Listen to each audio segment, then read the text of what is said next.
हरि ओम गुरुर्ब्रह्मा गुरुर्विष्णु गुरुर्देवो महेश्वरः गुरु साक्षात् परब्रह्म तस्मै श्री गुरुवे नमः।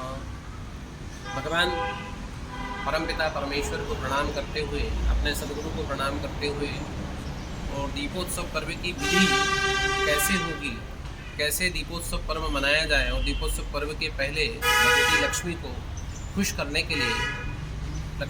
करने के लिए और कैसी आराधना की जाए, क्योंकि बार बार विधि की बात होती है, विधान की बात होती है, तो विधि और विधान कैसा होना चाहिए ये आज वीडियो के माध्यम से आपके पास पहुंचेगा। आप इस क्रम से अपने पूजन को करें।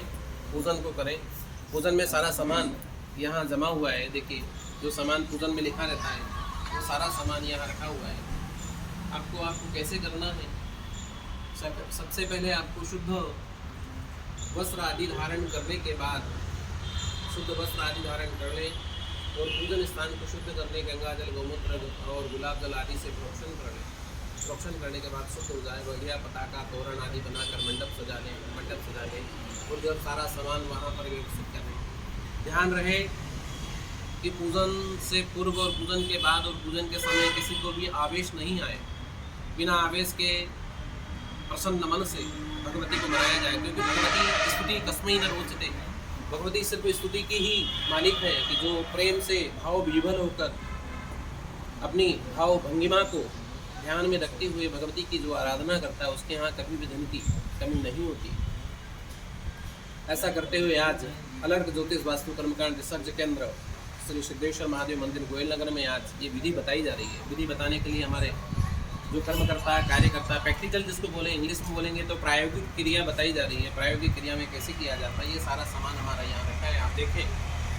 सबसे पहले लाल सफ़ेद कपड़े जमाने की विधि होती है। पहले चौकी को जमाना। आपके पास यदि मोबाइल, आप अपने मोबाइल से कंपास को देख लें और कंपास से लिखें कि आपका मुँह पूजन करते समय पूर्व में हो या उत्तर में हो तो ज़्यादा ठीक होगा। आपके कंपास से अपनी दिशा निर्धारित कर लें। दिशा निर्धारित करने के बाद चौकी या पार्ट आपके पास जो रखा है वो पार्ट या चौकी को जमाएं।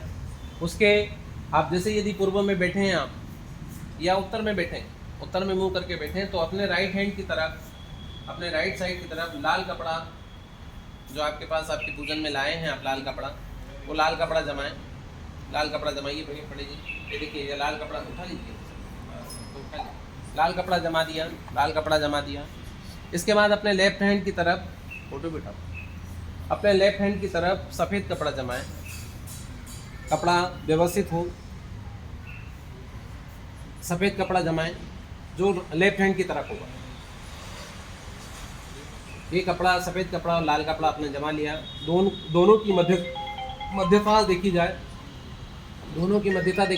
दोनों बीच में हो, इस प्रकार का कपड़ा आपने जमा दिया।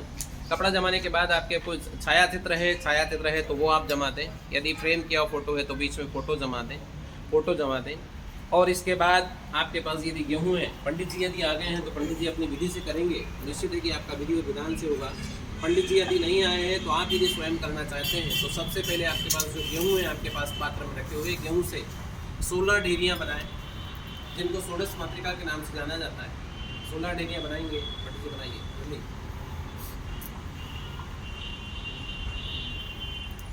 16 डेरियाँ छोटी करके 16 डेरी बनाई आपने, जिनमें गौरी, पद्मा, शची, मेधा, सावित्री, विजया, जया, देवसेना, सुधा, स्वाहा, मात्रो, लोकमात्रो, धृति, पुष्टि, आत्मनक, कुलदेवता, जिनके पृथक करके नाम है।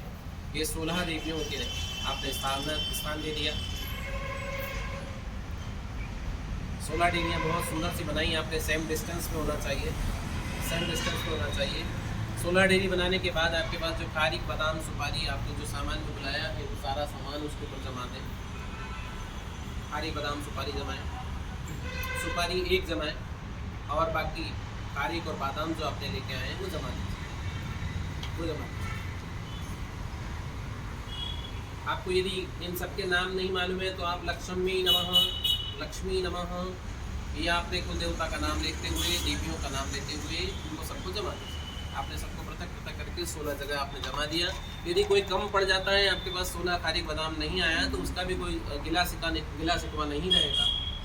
आप ये जमा दीजिए। और यदि ऐसी अभाव में यदि है तो आप आपके पास से सिक्के निकाल कर 16 मातृकाओं पे जमा दें, ये काम वही करेगा। ये 16 से मातृकाओं पे आपने जमा दिया, खारीक, बादाम और एक सुपारी गणेश जी की जमा दी आपने, जिसको गणेश गौरी के नाम से जाना जाता है। वो आपके राइट हैंड के सबसे लास्ट वाले कॉर्नर पे गणेश गौरी की सुपारी जमा दें। लास्ट वाले कॉर्नर पे गणेश गौरी की सुपारी जमा दें।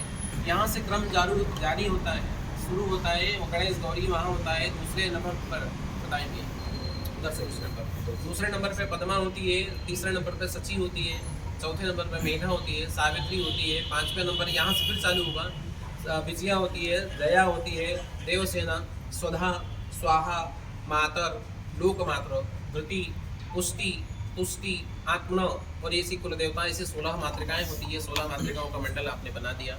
इसके बाद चावल आपके पास रखे हुए हैं, अक्षर जिसको बोला जाता है। अक्षर से नवग्रह बनाएंगे अपन, अक्षर से नवग्रह बनाएंगे, अक्षर से नवग्रह बनाएं।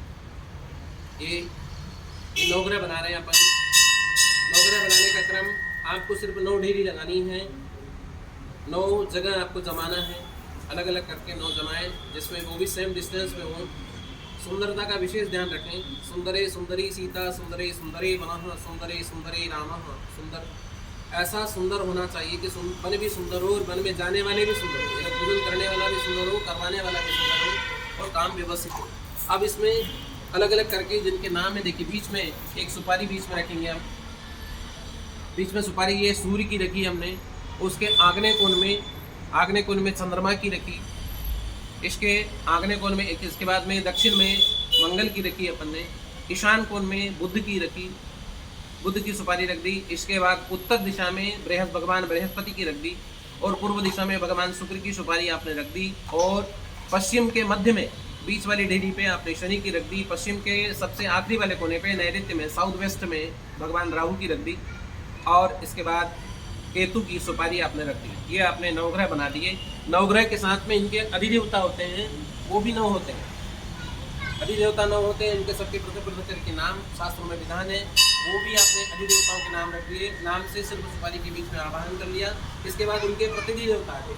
प्रतिनिधि देवता जैसे आपने देखा होगा प्रधानमंत्री, उप प्रधानमंत्री, उसके साथ में पीएमओ जैसे होते हैं, उनके सारे 9 विभाग होते हैं, उनके सभी विभाग होता है। ऐसा करके 44 के देवता होते हैं। सबका स्थापना आपने कर दिया, सबको बिठा दिया। बिठाया है सिर्फ आपने। सामने गणेश गौरी आपके पास मूर्तिमान है। श्री विग्रह है, यदि गणेश गौरी का श्री विग्रह है तो श्री विग्रह के साथ में सदा भवानी दानी, भगवान के गणेश जी के सीधे हाथ पे, दाएं हाथ पे गौरी का स्थान होता है, जो उनकी माता जी होती है। माता जी को स्थापित कर दिया और गणेश जी को स्थापित कर दिया। ये हमारे पास श्री विग्रह बने हुए थे, वहाँ पर रख दिया इनको। अब इसके बाद कलश की बारी आती है। आपको कलश स्थापित करना है नीचे, ताम्रपात्र। इसमें चावल के दाने या गेहूं के दाने, गेहूं के दाने इसमें रख दिए। कलश उठा लीजिए वहाँ से। ये कलश लिया आपने, यहाँ गेहूं रख दिया, गेहूं के ऊपर कलश स्थापित कर दिया आपने। ये कलश आपने रखा। कलश के अंदर थोड़ी सी हरिद्रा डालनी है आपको,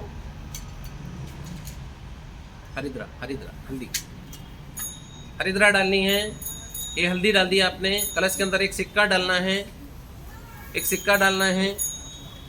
कलश के अंदर एक सुपारी डालनी है।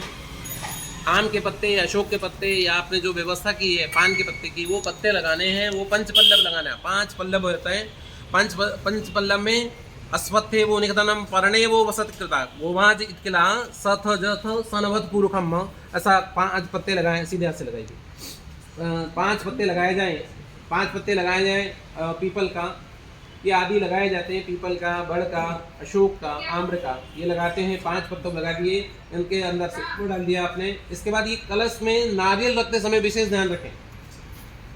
नारियल रखते समय विशेष ध्यान रखें। लोगों के यहाँ जब हम उद्दीपन करने जाते हैं या हम देखने जाते हैं, लोगों के यहाँ कलश यदि रखा रहता है तो वो उल्टा रखा रहता है। अब ये नारियल देखिए, शुभम पंडित जी उठाइए। नारियल को जैसे ये पकड़िए, जैसे नारियल जैसा उगता है, ऊपर पकड़ो, ऐसा, हाँ, ये जैसे उगता है, जैसे पेड़ में लगता है, ऐसा का ऐसे ही नारियल रखें। उसका पृष्ठभाग नीचे पानी में डूबा होना चाहिए और ऊपरी भाग ऊपरी भाग आपका ऊपर होना चाहिए, जिसको जटा बोलते हैं, जटा बोलते हैं। या इसमें जो उनके बाल होते हैं, नारियल के बाल होते हैं, ऐसा करके ये नारियल आप वहाँ रख दीजिएगा। इसके बाद उस कलश में आपको मूली बांधना है। पहले से मूली बंधी हुई तो उस मूली को खोल लें, मूली अर्थात नाड़ा, उसको खोल दीजिएगा। और उसके बाद आपको नया मूली बांधना है, नया मूली बांधना है, जिससे कि आप जो 14 रत्नों से परिपूर्ण नीचे नीचे नीचे नीचे नीचे कलश के कंठ में कलशस्य मुखे विष्णु कंठे रुद्र नीचे आपने रक्षा सूत्र बांध दिया, रक्षा सूत्र बांध दिया, कलश आपने तैयार कर लिया। इसके बाद कलश में बढ़िया सुंदर सा स्वस्तिक बनाए। स्वस्तिक आपका राइट साइड की तरफ टर्न लेता हुआ हो, क्लॉकवाइज होना चाहिए स्वस्तिक, स्वस्तिक कभी गलत नहीं होना चाहिए। ऐसा स्वस्तिक बना दिया आपने, स्वस्तिक बना दिया। अब ये पूरी तैयारी आपकी हो गई है। आप इसके बाद में यहाँ 2 गन्ने नहीं आए हैं, 2 गन्ने भी आपको लेफ्ट साइड और राइट साइड 2 गन्ने लगाना है। एक तरफ एक झाड़ू रखना है, झाड़ू आपके राइट साइड रखनी है, राइट साइड आपको झाड़ू रखनी है। वो भी झाड़ू भी आपकी नीचे नहीं होना चाहिए, किसी पेपर पर या आपके यहाँ जो वस्त्र है, कपड़ा है, आसन है, उस पर रखें झाड़ू, क्योंकि आपकी दरिद्रता का निर्वहन करने वाली है, आपकी दरिद्रता को दूर करने वाली है। तो वो झाड़ू की व्यवस्था आपको रखनी है, झाड़ू वहाँ नीचे रखें, मंडल पे नहीं रखें। इसके बाद आपके लेफ्ट साइड और राइट साइड, देखिए राइट साइड में जो नवग्रह मंडल बनाए वहाँ शंख रख दीजिए। आपके पास शंख है तो शंख रख दीजिए, नहीं है तो कोई बात नहीं। शंख है यदि है तो जरूर रखें, और नहीं है तो कोई बात नहीं। इसके बाद राइट साइड में आप वहाँ घंटी रख दीजिएगा। अब देखिए घंटी का और शंख का संबंध लक्ष्मी जी और भगवान विष्णु से क्या है। भगवान विष्णु के साले हैं शंख, और साले की पूजन यदि हो जाती है तो लक्ष्मी जी अपने आप आ जाती है, क्योंकि बहन को आना ही पड़ता है जहाँ भाई पहुँचेगा। तो शंख आपने वहाँ रख दिया।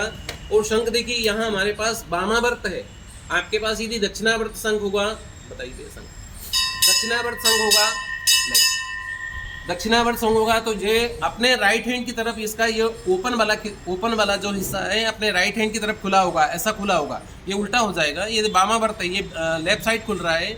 इसमें इस सिर पर जल भर के रखा जाता है और इसको बजाया जाता है, जबकि दक्षिणावर्त जो शंख होता है उसको बजाया नहीं जाता, उसकी पूजन की जाती है। यदि आपके पास शंख नहीं है तो आप प्रयास करें कि दक्षिणावर्त शंख जरूर लें। और दक्षिणावर्त ही भगवान विष्णु का साला होता है, भगवान भगवती का भाई होता है। वामावर्त शंख नहीं होता, वामावर्त सिर्फ बजाने का होता है, बजाया जा सकता है।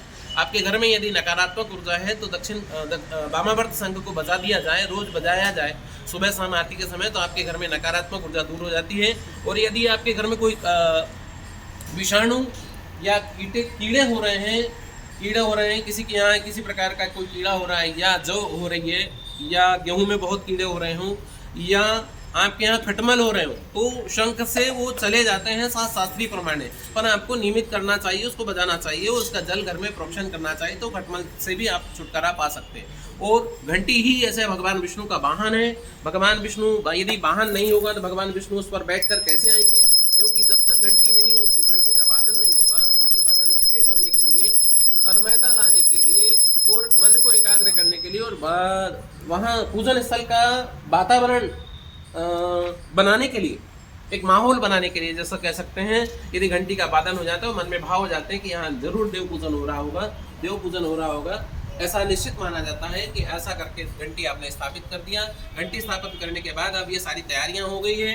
आप इसके बाद राइट साइड में आपके दक्षिण तरफ, अर्थात आपके दक्षिणावर्त होकर राइट साइड में आपके घी का दीपक लगाएं और लेफ्ट साइड में तेल का दीपक लगाएं। ये तैयार है, हमारे पास सारी चीज़ें रखी हुई है। घी का दीपक रखा हुआ है और इधर लेफ्ट साइड में तेल का दीपक लगाएं। एक तेल का दीपक, ये वाला, ये तेल का दीपक, ये बनाओ। हाँ, ये तेल का दीपक आपको रखें। इसमें लंबी बाती लगाना है, लंबी बाती लगाना है। इसका मुंह बदल लंबा कर दो, गोल वाले को घुमा, नीचे कर दो, ऐसे पलटा दो। लंबी बाती लगाना है जिसका मुंह आपकी तरफ हो।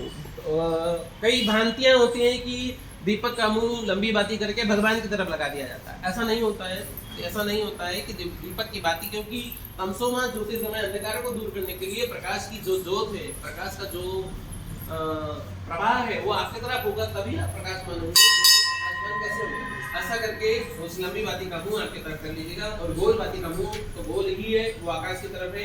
आकाशात पतितम तोयम यथा गच्छति सागरः, वह आकाश की तरफ है। अब ये सब तैयारियां आपने पूरी कर ली है। पूरी करने के बाद अपने आसन पर आप बैठना है। बैठने के बाद 3 बार आप पूजन करना है। 3 बार जल पीना है। यहाँ जल पात्र रखा हुआ है, जल भी रखा हुआ है। 3 बार आपको बाएं हाथ से लेना है, लेफ्ट हैंड से लेना है, राइट हैंड में 3 बार लेके 3 बार जल पी लिए, जिसमें मंत्र यहाँ बोले जाते हैं ओम केशवाय नमः स्वाहा, ओम नारायणाय नमः स्वाहा, ओम माधवाय नमः स्वाहा। 3 बार आपने जल पी लिया। जल पीने के बाद चौथी बार में आपने एक बार में जल से हाथ धो लिए। हाथ धोने के बाद सुंदर सा तिलक अपने मस्तिष्क पर लगाए। उसका मंत्र है स्वस्ति न इंद्रो वृद्धस्रवाः स्वस्ति नो गावरिषावेदाः स्वस्ति नस्तारिक्षो वरिष्ठनेमिः स्वस्ति नो बृहस्पतिर्दधातु। और महिला भी साथ में आपके साथ में सपत्नी पूजन कर रहे हैं तो देवी को पूजन करने के लिए देवी का ध्यान करके अपने सिर पे अपने सुस्तिक में तिलक लगा लें और तिलक का ही शेष भाग अपनी चूड़ी पर अपने सौभाग्य के जो प्रतीक है मांग पर और चूड़ी पर अपना तिलक लगा लें। और तिलक लगाने के बाद में हाथ में चावल कुछ लेकर भगवान गणेश जी का आराधना करें। गणेश जी का यदि मंत्र आता है तो आपको मंत्र बोलिएगा। अब ये हो गया, एक और क्रम छूट गया। देखिए ये सब हो गया, आपका आचमन प्राणायाम कर लिया। इसके बाद आपको अग्नि पेटी आपके पास रखी है, माचिस रखी है, दीपक को प्रज्वलित करना है आपको। जब तक दीपक प्रज्वलित नहीं होगा आपका पूजन का क्रम पूरा शुरू नहीं होता है। देखिए बता दो बस, दीपक आपने जला लिया। दीपक जलाने के बाद आपने दोनों दीपक प्रज्वलित कर लिए। दोनों दीपक प्रज्वलित करने के बाद दीपक दोनों प्रज्वलित कर लिए आपने। प्रज्वलित करने के बाद फिर हाथ धो लीजिएगा। दीपक प्रज्वलित करने के बाद आपको हाथ धोना है। हाथ धोने के बाद हाथ में चावल पुष्प लेकर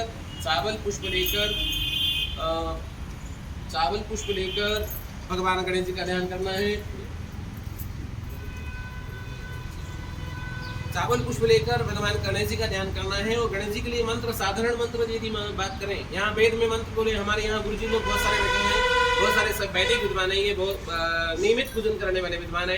हरि ओम गणानान्त्वा गणपतिगो हवामहे प्रियाणान्त्वा प्रियपतिगो हवामहे निधिनान्त्वा निधिपतिगो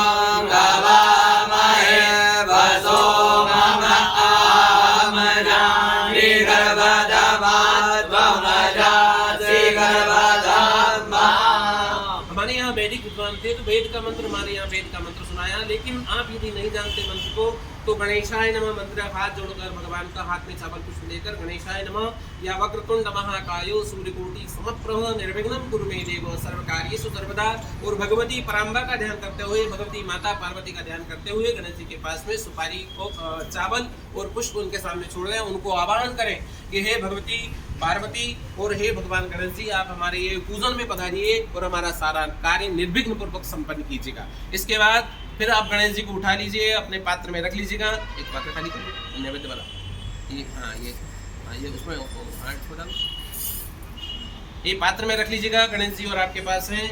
यदि मान लीजिए गणेश जी और पार्वती जी नहीं है, गणेश जी और पार्वती जी नहीं है आपके पास तो आप सुपारी से बना लीजिएगा। नहीं है तो आपकी जो फोटो लगा रखी है आपने, लक्ष्मी जी का जो फोटो लगा रखा है, जो फोटो लगा रखा है उसमें फोटो में गणेश जी हैं। आपको गणेश जी का ध्यान करके उनके ऊपर आपको चावल और पुष्प छोड़ना है और उनको सुंदर सा 4 बार जल छोड़ना है। जल फोटो पे नहीं छोड़ना है, प्लेट में छोड़ना है। 4 बार जल छोड़िएगा। जल छोड़ दिया आपने, 4 बार जल छोड़ दिया। भगवान गणेश जी का स्नान हो गया। स्नान कराने के बाद यदि आपने पंचामृत बनाया तो पंचामृत से स्नान करा दीजिएगा। पंचामृत से स्नान कराने के बाद फिर शुद्ध जल से स्नान करा दीजिएगा। और शुद्ध जल से स्नान कराने के बाद में और सुंदर से वस्त्र को धुले हुए वस्त्र से या नवीन वस्त्र से भगवान का प्रोक्षण कर दीजिएगा, अर्थात पोंछ दीजिएगा। भगवान का प्रोक्षण किया आपने, पोंछ के बिठा दीजिए। जल्दी करें। समय का भी ध्यान रखें। जो टारगेट होता है कि समय 1-1.5 घंटे में आपको पूरा करना है, आपको आलसी बिल्कुल नहीं करनी है। भगवान का विशेष ध्यान रखना है कि आपको समय पे ध्यान दोनों को। ये भगवान को पोंछ दिया आपने, पोंछ कर बिठा दिया। सुंदर सा तिलक लगाया भगवान को और रिंग फिंगर से आपको तिलक लगाना है। आपको मिडिल फिंगर से, इंडेक्स फिंगर से कभी भी तिलक न लगाएं भगवान को। रिंग फिंगर से अर्थात अनामिका से भगवान गणेश जी को तिलक लगाएं। इसके बाद पार्वती जी को तिलक लगाएं और तिलक लगाने के बाद इनको सुंदर सा वस्त्र पहना दीजिएगा। वस्त्र पहना दीजिएगा। आपने जो जनेऊ लाए हैं, जनेऊ जला दो फटाफट, चला बस दिखाना नहीं है। हाँ ये चढ़ा दी, जनेऊ लाए हैं, जनेऊ चढ़ा दीजिए। और जनेऊ यदि आपको खोलते आती है, खोलने का यदि आपने प्रैक्टिस किया तो खोलें, अदरवाइज नहीं तो जैसी है वैसी की वैसी चढ़ा दें। उलझा के यदि आप चढ़ाएंगे तो भगवान स्वीकार नहीं करेंगे, और यदि आपने रेडीमेड चढ़ा दी तो निश्चित है कि भगवान उसको स्वीकार कर लेंगे और अपने सुलझाने की व्यवस्था अपनी कैसे कर लेंगे। ऐसा करके भगवान गणेश जी को आपने ये चढ़ा दिया, सुंदर सा तिलक लगा दिया। इसके बाद भगवान को दीपक अगरबत्ती दिखाना है। दीपक अगरबत्ती दिखाने के बाद में भगवान को भोग लगाना है।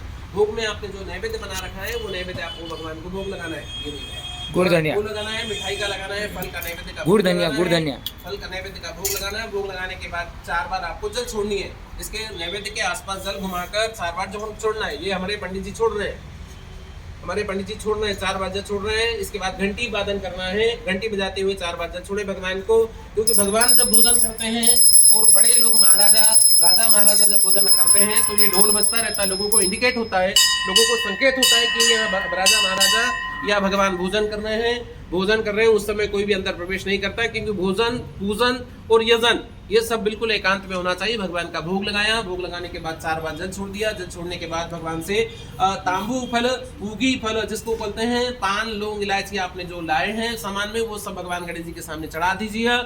गणेश जी को सामने चढ़ा दीजिएगा। और यदि आपने नारियल लाए तो नारियल चढ़ा दीजिएगा, नहीं लाए तो कोई बात नहीं, यहाँ भगवान को दक्षिणा चढ़ा दीजिएगा।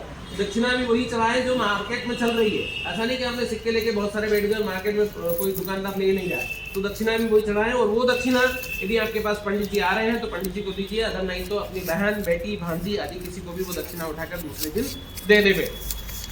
बात सही है? हाँ, ये देखिए दक्षिणा चलने वाली दक्षिणा ही चढ़ाएं, 2 दक्षिणा चढ़ा कर वहाँ दे दी। और ये दक्षिणा आप अपने घर में नहीं रखें। आपके घर जो भी भांजी बहन बेटी आती है या मंदिर जाते हैं तो मंदिर में वहाँ बैठने वाले पंडित जी को, पुजारी जी को प्रणाम करके पूजन का सामान और दक्षिणा उनको दे दें। ये दक्षिणा दे दी आपने, गणेश जी का पूजन हो गया। गणेश जी का पूजन करने के बाद में हाथ में जल लीजिएगा, एक बार फिर जल लीजिएगा, बंद कर दो।